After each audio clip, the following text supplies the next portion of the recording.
How to choose a style. Now, we have to choose a style before we choose the club.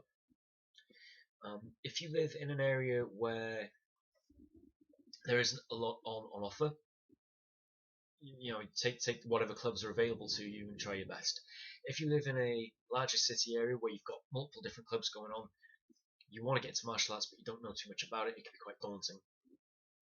So first, before we go to a club, we've got to choose a style. Before we choose a style, we have to figure out, do we prefer grappling or do we prefer striking? Do we prefer groundwork or do we prefer stand-up?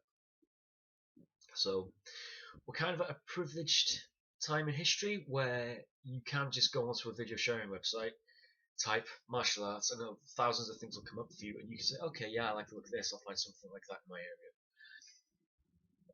Ask yourself first, do you prefer the idea of stand-up with punching and kicking, or do you prefer the idea of, I'm going to grab you, I'm going to throw you, or do you prefer the idea of, well, we're already on the ground, now I'm just going to dominate you and submit you? That sounds so wrong. Anyway, once you've established what you want to do in which area, you then have to look at other things, such as, are you doing a martial art because you want to use it to defend yourself in a real fight? Are you doing it because you like the idea of it being something you can do for fitness, but you find running and going to the gym really boring, so you'd rather do this? Are you doing it because you've moved to a new area and it's a pretty decent way of making a large group of new friends pretty quickly? I've known people who genuinely had no interest in the whole thing as a whole, but they just liked the idea of the challenge of going for the gradings. So they did Taekwondo purely to go through all the gradings. They didn't have any interest in the history of it. They didn't really have any interest in fighting. They were upfront that they were useless in a fight. They just liked the idea of every few months or so, I've got the challenge of, I've got to remember how to do all this to get that belt. So as long as you are completely honest with why you want to do the martial art, that's fine. I don't have a problem with that. My concern as a self-defense instructor comes from, if you are telling me you're doing something because you live in a bad area, this is going to keep me safe, but the martial art you're doing is absolutely useless in a real fight. There will be another series of videos coming out where I explain which martial arts don't work and why. So, once you've established if you want to do striking, stand-up, or grappling groundwork, you've established, are you doing it for the health, the fitness, the blah, blah, blah, blah, blah, blah. Then what you need to do is go on Wikipedia. Believe it or not, go to Wikipedia, type martial arts, there'll be a list, and it'll say striking arts, grappling arts. Go through them, look at the different arts that they suggest, find 2 or 3 that you think is what you're after. From there, go onto YouTube, because YouTube is the best one for it. Go onto YouTube, type them in, see demonstrations, and see if it's the type of thing you think you'd enjoy. If you're doing it for self-defense purposes, and if you're doing it because I need this martial art because I live in a bad area or my work puts me in front of bad people, take the name of the martial art or the style, put it into YouTube, and then say street fight. Put it in and say in a real fight, because it's very easy to find demonstrations where you go, wow, that looks like it's oh yeah, that's really good, that definitely work, because it's 2 people working together. There's a whole bunch of videos from an Aikido club where it's Aikido defense against the punch, but they've got an Aikido guy throwing the punch. Aikido defense against a kick, but they've got the Aikido guy throwing the kick.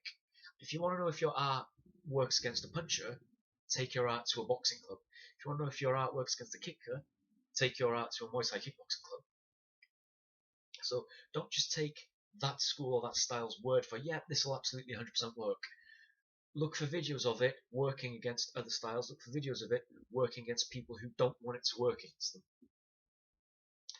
For a self-defense purpose, if it's just purely for self-defense purposes, I would say you've got 2 categories. You've got stand-up and grappling. From the stand-up, you've got boxing, you've got Thai boxing. From the grappling, you've got judo, you've got Brazilian jiu-jitsu.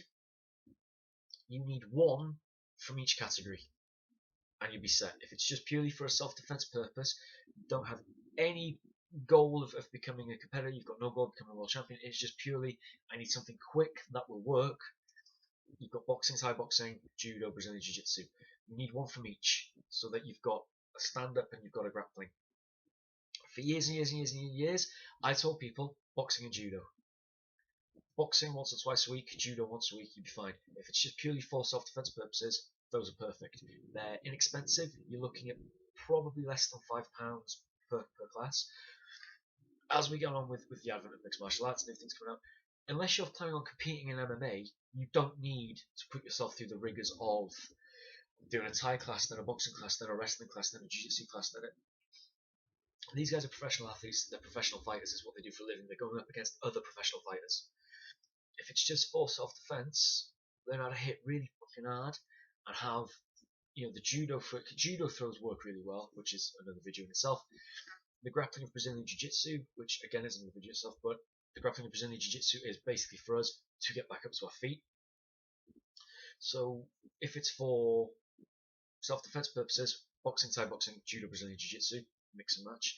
If it's for fitness, you need something quite athletic, something that's constantly moving, like taekwondo. That's quite good for fitness because you are constantly moving.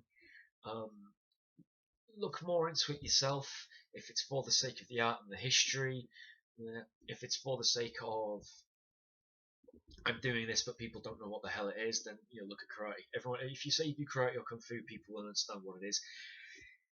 They might not be the most effective in a real fight, so be aware of that. If you're elderly or if you're rehabbing, then something like Tai Chi, it's quite slow. It's not going to tax you too much. It's quite good for building the body back up. If you're already healthy and you're quite active, it's not really going to do too much for you. It's great at calming you down, but I wouldn't recommend it if you're looking for something for fitness or if you're looking for something for having a real scrap. Also with it, you have to look at the age group of the people in the club when you actually have chosen a style. Just little things to encounter. What I would say as well is be completely honest with yourself. You don't need to say it out loud. You don't need to tell anybody else. If you're not doing it for the sake of I'm going to have a fight, then it doesn't need to be realistic. The realistic arts, boxing, Thai boxing, the grappling arts, they will tax you. The grappling arts have got the highest dropout rate of all the martial arts because it's real. You can't really fake it. With the striking arts, we can all stand in a line and punch at the mirror. We can all start off our fights by doing this and have our hands back to back and go, gee, and it's done. That's not realistic. That's not how a real fight's going to go. With grappling, you can't really fake it. So although each session you come away from grappling, you will feel absolutely exhausted and there's a good chance you're going to feel like you didn't accomplish anything, you will come away feeling really happy that you've survived it. That's with anything that's worth doing. So just be completely honest with yourself. Obviously, my background and my mindset is towards the stuff that's going to work in a real fight, the stuff that will work coming out of a chip shop on a Friday night when someone decides he doesn't like the colour of my t-shirt. So the fitness stuff and all that, look into it yourself. Do look into it yourself. Don't feel pressured into doing it. Take your time. Take a couple of weeks to really investigate everything because you probably are going to be making quite a commitment. With the time, with the energy, with your money. So don't be pressured into doing something. But essentially, it breaks into stand-up striking, groundwork grappling, actual real self-defense, something that's going to work and will be effective in a real fight against someone who doesn't want it to be, against demonstration stuff that's quite athletic. So I hope this was of some help to some of you.